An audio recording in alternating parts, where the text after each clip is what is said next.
हमारा आज का टॉपिक है ह्यूमन एनाटॉमी एंड फिजियोलॉजी, जिसमें पहला लेसन है सेल स्ट्रक्चर एंड फंक्शन। तो मैंने बाजू में आपको नोट्स दे दिया है, आप इसको राइट डाउन भी कर सकते हो, अदरवाइज़ एक्सप्लेनेशन में मैं आपको समझा के क्लियर कर देता हूँ। अगर आपको थोड़ा भी डाउट है सेल स्ट्रक्चर एंड फंक्शन में तो इस वीडियो के साथ में कंटिन्यू रहे, अदरवाइज़ आपको कुछ भी ऐसा डाउट है तो फिर आप उसे कमेंट भी कर सकते हो। तो हम एनाटॉमी और फिजियोलॉजी, तो एनाटॉमी और फिजियोलॉजी क्या है एक्चुअल में, हम इसमें स्टडी करते हैं अपने बॉडी स्ट्रक्चर का और फंक्शंस का और पोजीशंस का, उनका क्या वर्क है, उनका क्या काम है। तो ह्यूमन मीन्स क्या, अपना human beings, human means human beings, live human body. तो इसमें फ्रेंड्स अभी कैसा है कि एनाटॉमी और फिजियोलॉजी दोनों भी देखना है, तो दोनों भी देखना है तो उसमें हम चैप्टर वाइज जाएंगे, ऐसा डायरेक्ट नहीं जाएंगे। तो पहला चैप्टर है अपना सेल स्ट्रक्चर एंड फंक्शन। तो सेल स्ट्रक्चर एंड फंक्शन में बेसिक इंट्रोडक्शन क्या है। Cell are the microscopic fundamental unit of all living thing. Fundamental unit of all living thing का मतलब क्या होता है कि जो हम सेल्स को देखते हैं, या तो कुछ ऐसे भी जीव्स रहते जिसे हम अपने खुले आँखों से नहीं देख सकते, तो उसमें ही अभी ये है अपना प्रोटिस्टा। प्रोटिस्टा क्या अपन आँख से नहीं देख सकते। यू बैक्टीरिया अपन आँख से नहीं देख सकते, अपन इसे भी आँख से नहीं देख सकते, इसे भी नहीं देख सकते, इसे आँखों से देख सकते, इसे भी देख सकते, और मशरूम टाइप फंगी है, इसे भी देख सकते हैं। बट बाकी जो लिविंग ऑर्गेनिज्म है जिसे हम अपने आँखों से नहीं देख सकते, तो उसी चीज़ को देखने के लिए हमें फंडामेंटल यूनिट माइक्रोस्कोप का यूज़ करना पड़ता है। तो अभी क्या है कि all living thing, every living thing has cell, bacteria, protozoas and fungi, plants and animals are the main group of living thing। तो इसका मतलब क्या है, जो लिविंग थिंग अगर हमें डायरेक्टली देखना है कि लिविंग थिंग है क्या, तो ये सारे चीज़ लिविंग थिंग्स है। बट अगर हमें और बाकी अदर मैनल्स में देखना है, तो अदर मैनल्स में हमें और भी बाकी जो अपने यूनिवर्स में अवेलेबल है, तो वो सारे अपने लिविंग थिंग्स नहीं होते।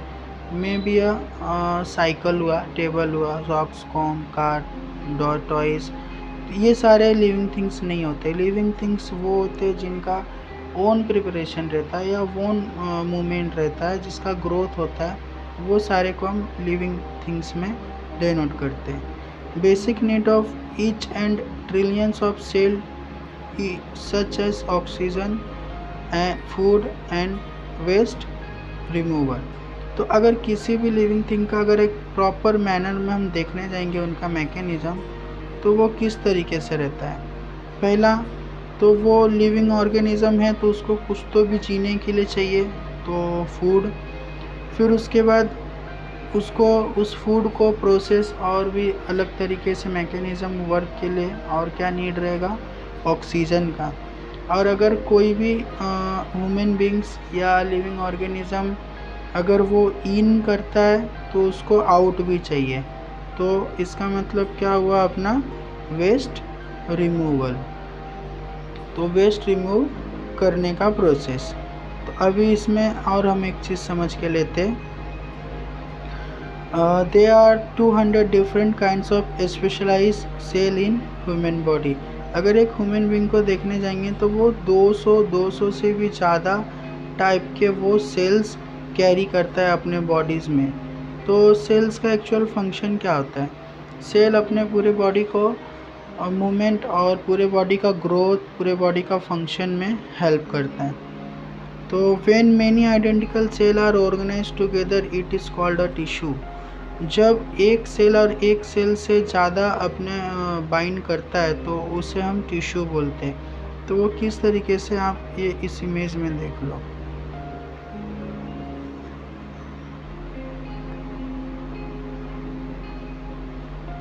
अभी इसे देख लो, अभी इस तरीके से छोटे छोटे सेल्स है। अब रिवल सेल्स है, मसल सेल्स है, और इंस्टेंटेनियस सेल है और ब्रेन सेल है।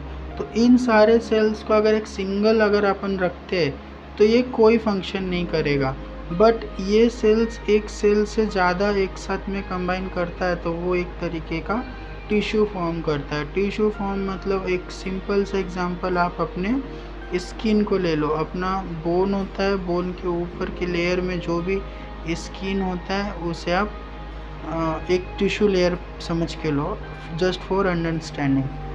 तो एक्चुअल में हमारा जो फंक्शन है वो टिश्यू से कंबाइन होके होता है, डायरेक्टली वो होता नहीं।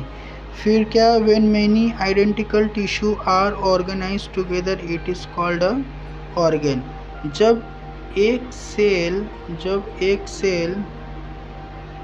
जब अपना एक सिंगल सेल कंबाइन होकर टिश्यू बनाता है, तो जब टिश्यू कंबाइन होता है 1+1+1 एक या एक से ज़्यादा, तो वो ऑर्गन फॉर्म करता है। ऑर्गन मीन्स क्या, अपना किडनी हुआ, लीवर हुआ, देन अपना ब्रेन हुआ, एक ऑर्गन हुआ, देन आफ्टर स्टमक, जितने भी अपने सिस्टम से ऑर्गन से वो सारे हुए।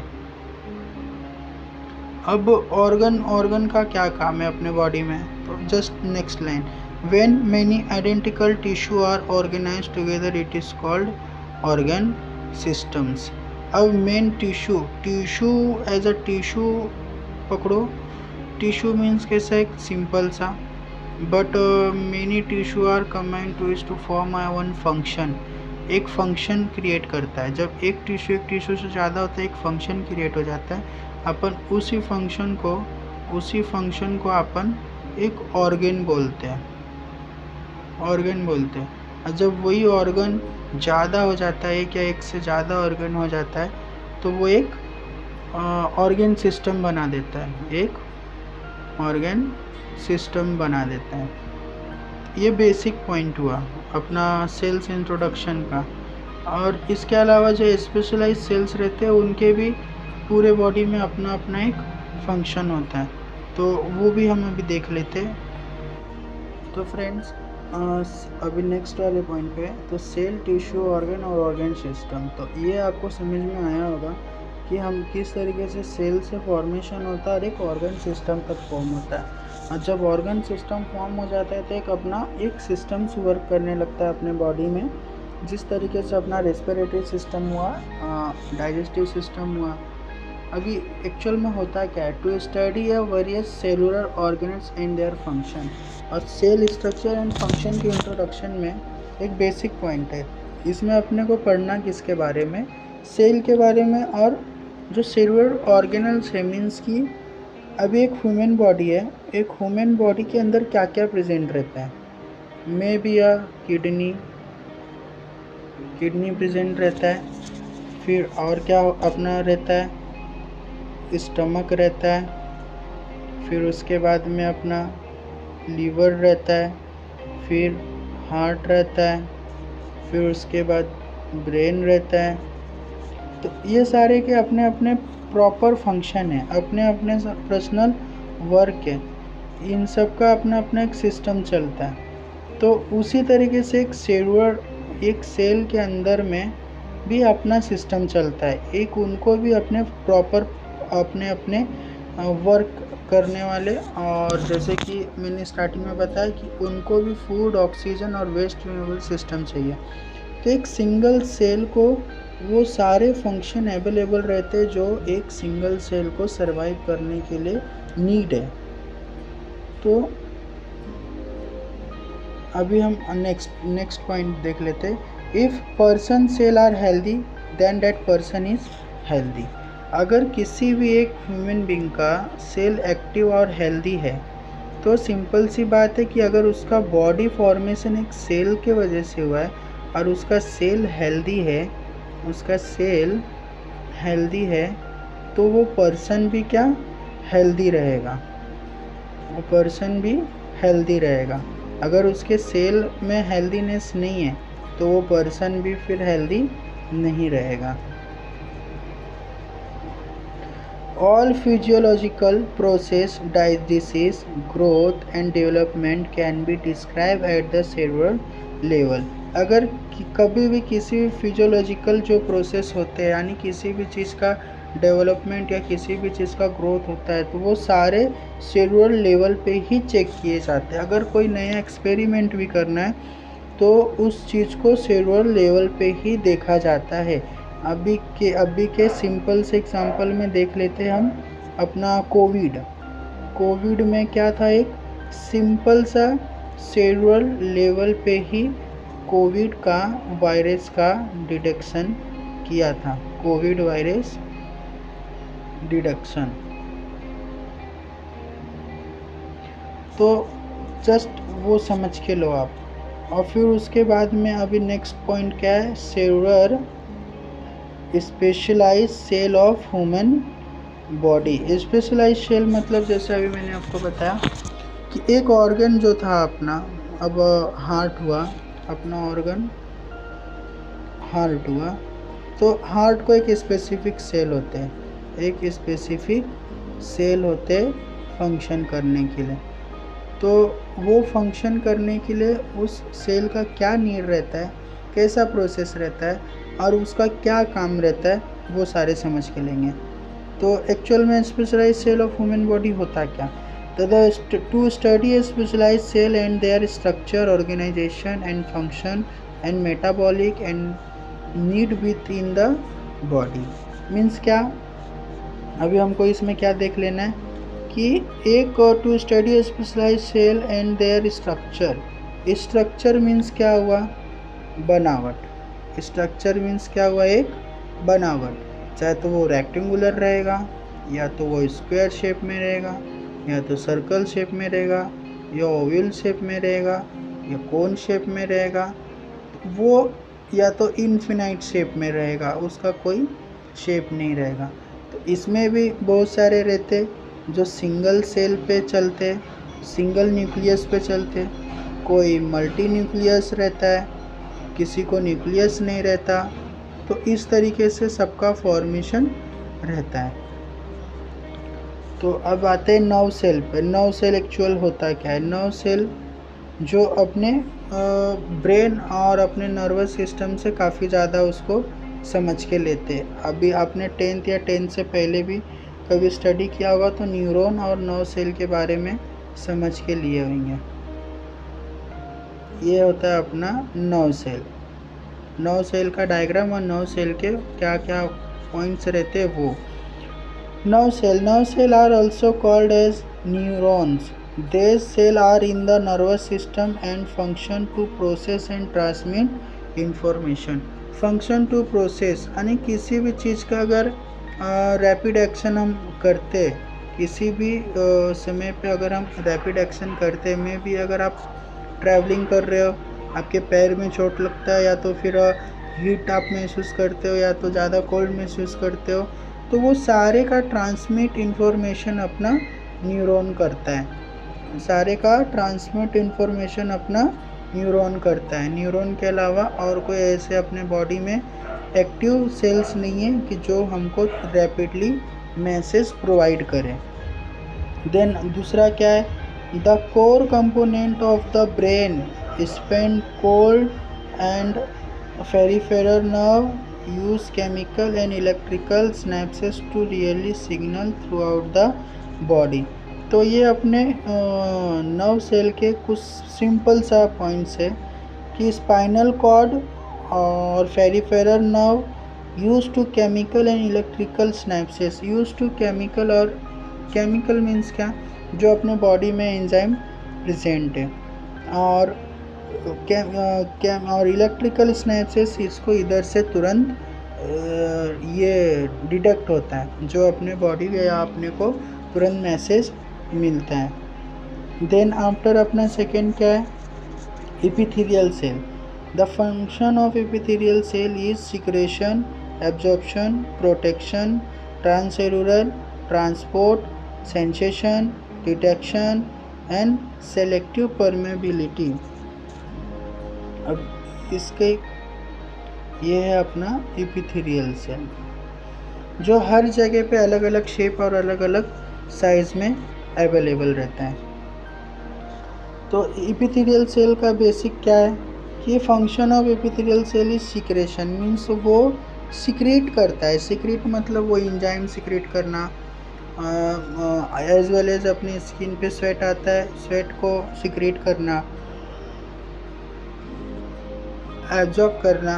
अब एब्जॉर्ब का और सिक्रेशन का एग्जांपल सिंपल सा है, जो अपने स्किन पे अपने को स्वेट आनी, पसीना जो आता है वो एक तरीके का सिक्रेशन है, मीन्स वो कुछ तो भी बाहर कर रहा है। और अपन जब धूप में सनलाइट में खड़े रहते हैं तो अपने बॉडी में हॉट जो सनलाइट है वो एब्जॉर्ब करता है, यानी कि अंदर लेता है। तो वो हो गया एग्जांपल एब्जॉर्ब का।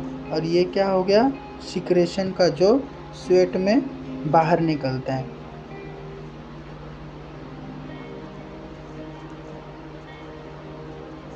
Then after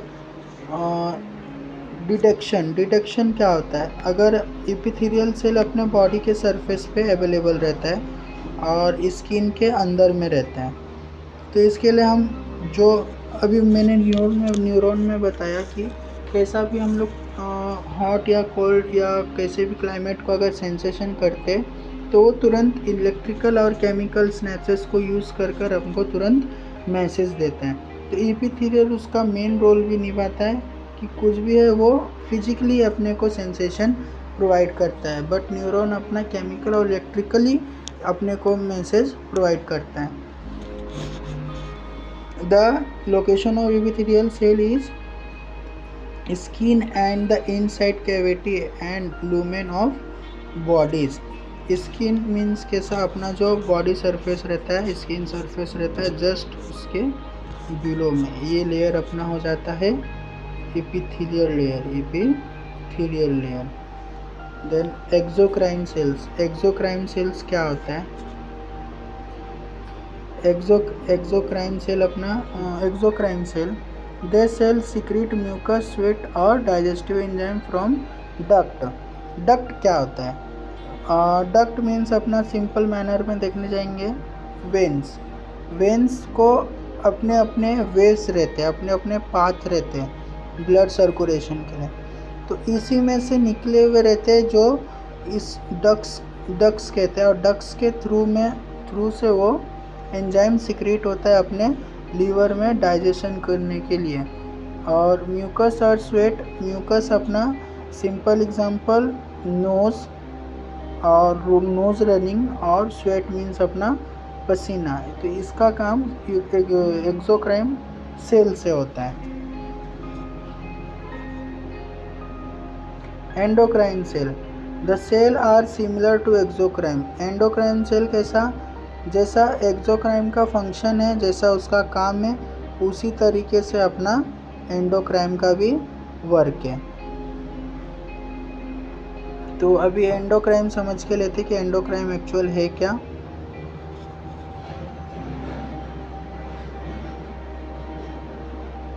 endocrine cell, this cell are similar to exocrine cell. जिस तरीके से हमारा एक्सोक्राइन सेल का फंक्शन था, सिक्रेशन था या एब्जॉर्प्शन था या डाइजेस्टिव एंजाइम का था, उसी तरीके से अपना कुछ सिमिलर है एंडोक्राइन सेल भी।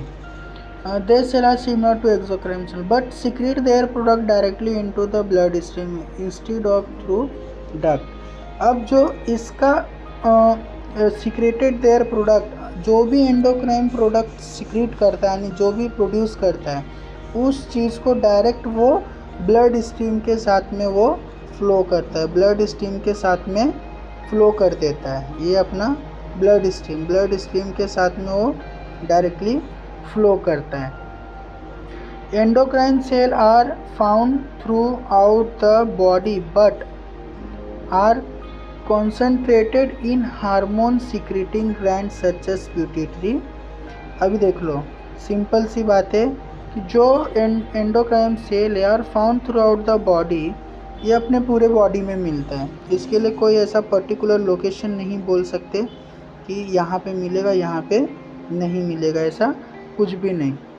बट ये ग्लैंड में काफ़ी ज़्यादा कॉन्सेंट्रेटेड रहता है, मीन्स ग्लैंड पे बहुत ही ज़्यादा क्वांटिटी में या जास्ती से जास्ती रैपिडली एक्टिव रहता है। अगर अपने बॉडी सेल्स में ये सिर्फ 10% है एक्टिव, तो लेकिन अपने फिर ये ग्लैंड में ये may be around 30% more active रहेगा as compare to body cells and other systems. Blood cell क्या होता है? ब्लड सेल एक्चुअल में क्या है? रेड पार्टिकल्स है जो हेमोग्लोबिन कंटेन करता है, इसके लिए ब्लड सेल रेड कलर में रहता है। वाइट ब्लड सेल भी रहता है और रेड ब्लड सेल भी रहता है। ये है अपना blood cell.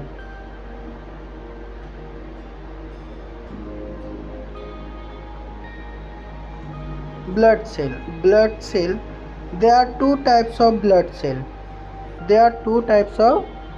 cell. One white blood cell and second red blood cell. White blood cell consists there are 5 types of different types of cell, and RBC may be a single cell and platelets.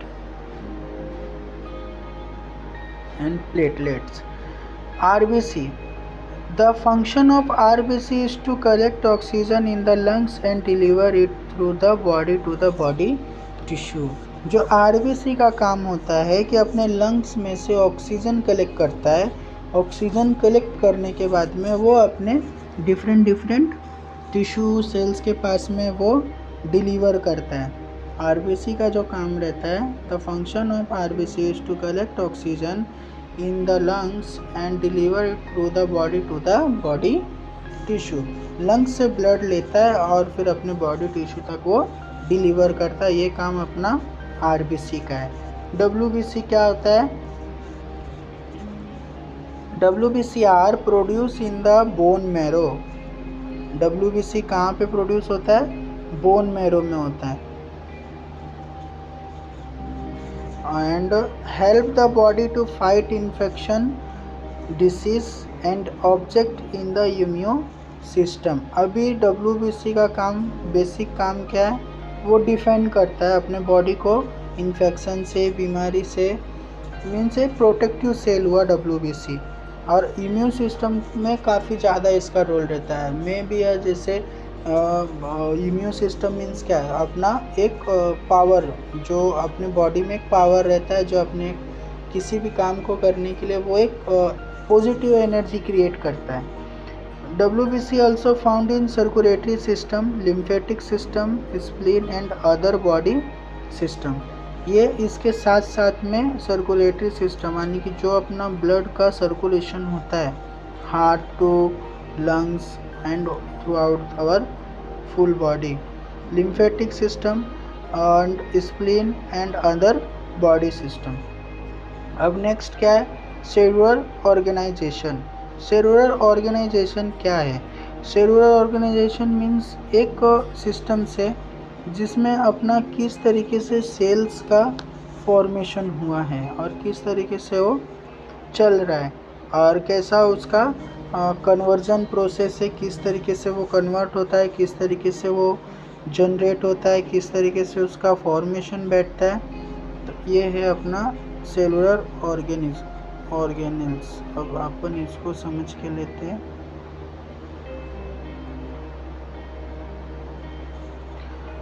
There are different types of molecule interact to form organelles without body. अब ये है अपना different types of molecule. Golgi वेल्सर, cytoplasm, vacuole, peroxisome, secretory vesicles, smooth endoplasmic lysosomes, microfilaments, centrosome, microtubules, mitochondria, intermediate filament, ribosomes, rough endoplasmic reticulum, nucleus, nucleolus, chromatin. ये सारे क्या अपने molecules है जो विदाउट बॉडी के एक दूसरे से इंटरेक्ट रहते हैं। Each type of organelles has specific function. ये जितने भी ऑर्गेनल्स है इन सब के अपने अपने फंक्शन है, अपने अपने वर्क है। Organelle perform the vital function that keep our cell alive. अभी इनके हर एक फंक्शन और हर एक इंटरेक्चुअल जो एक दूसरे से कनेक्ट है, उस प्रोसेस और उस फंक्शन के वजह से ही अपने बॉडी में सेल जो है वो एक्टिव है, सेल जो है वो एक्टिव है। अगर ये अपने बॉडी में फंक्शन नहीं करेंगे तो क्या होगा, अपना सेल जो रहेंगे उनका डेथ हो जाएगा और वो एक्टिव नहीं रहेंगे। सेल मेम्ब्रेन क्या होता है? सेल मेम्ब्रेन के बेसिक सी मैं पॉइंट बता देता हूँ कि एक्चुअल में सेल मेम्ब्रेन जो है वो अपने बॉडी स्किन लेयर से कंपेयर करके आप एक अंडरस्टैंडिंग फॉर्म कर लेना। सेल मेम्ब्रेन इमेज किधर है? सेल मेम्ब्रेन का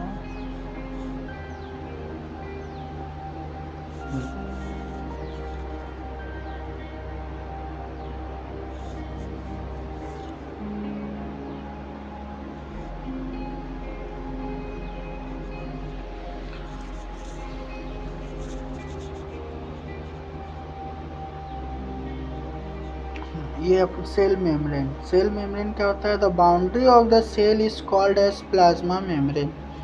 अब इसका जो बाउंड्री होता है, ये जो बाउंड्री होता है किसी भी सेल का, जो हमने नेक्स्ट वीडियो में देखा था, नेक्स्ट पॉइंट में देखा था कि उसका जो बाउंड्री था वो क्या होता है? सेल प्लाज्मा मेम्ब्रेन होता है।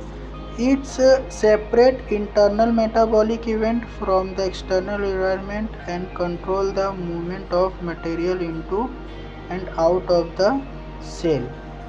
It's separate internal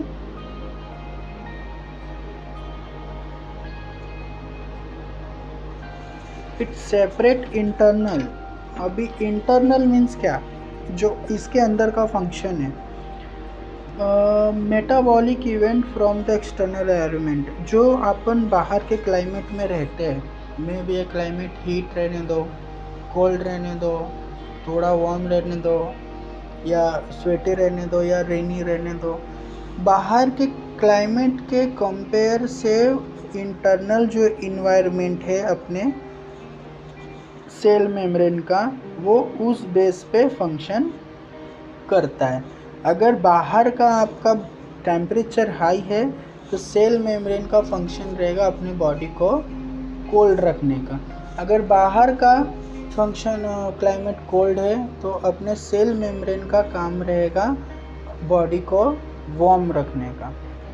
selective permeability, the membrane are allow oxygen and nutrients enter the cell while keeping toxin and waste product out. अब क्या है? इट सेपरेट इंटरनल और इन्वायरमेंट से। द सेलेक्टिव परमेबिलिटी, कुछ चुनिंदा sales जो मेम्ब्रेन है वो अलो करते हैं ऑक्सीजन और न्यूट्रिएंट्स को, मीन्स एब्जॉर्ब करते हैं। इंटर द सेल, वो अंदर में आ जाता है। While keeping toxin and waste product out, तो उसके मदद से क्या होता है, जब कोई पर्टिकुलर सेल अगर हमको हार्म नहीं कर रहा है तो अपना कुछ डिफेंडर सेल ऐसे रहते हैं जो हमारे सेल मेम्ब्रेन में से टॉक्सिक और जो वेस्ट प्रोडक्ट रहता है उसको बाहर कर देता है। The plasma membrane is a double phospholipid membrane और अ लिपिड